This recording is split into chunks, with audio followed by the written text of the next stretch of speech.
You know that friend who gets genuinely excited about throwing things away? The one who treats a trip to the charity shop like it's Christmas morning? Yeah, they're not weird. They're actually experiencing a drug-like high, and science can prove it. See, when declutterers toss that old jumper they haven't worn since 2019, their brain releases dopamine, the same chemical you get from eating chocolate or scrolling TikTok. But here's where it gets interesting. These people aren't just tidying. They're slowly training their brains to crave order. And once you understand why, you'll never look at Marie Kondo the same way again. So why do some people find joy in binning their possessions, while the rest of us have emotional breakdowns over a concert ticket from 2007?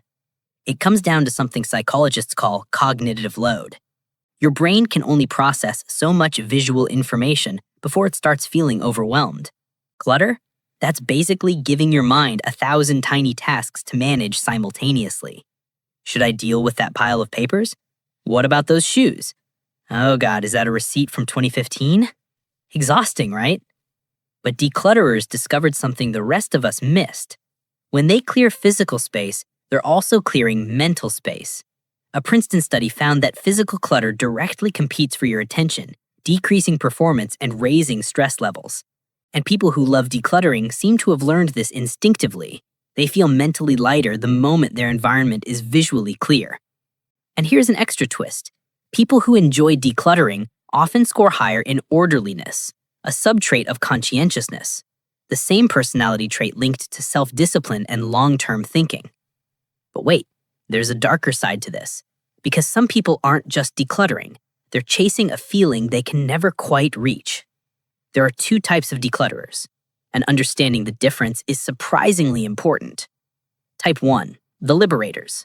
These people declutter and genuinely feel lighter afterward. They're not attached to stuff because they've learned that memories live in their minds, not in objects. They keep what matters, release what doesn't, and move on. Balanced, healthy, annoyingly zen. Type 2, the Chasers. They're stuck in a loop, decluttering for the dopamine rush, then filling the empty space with new purchases, only to declutter again.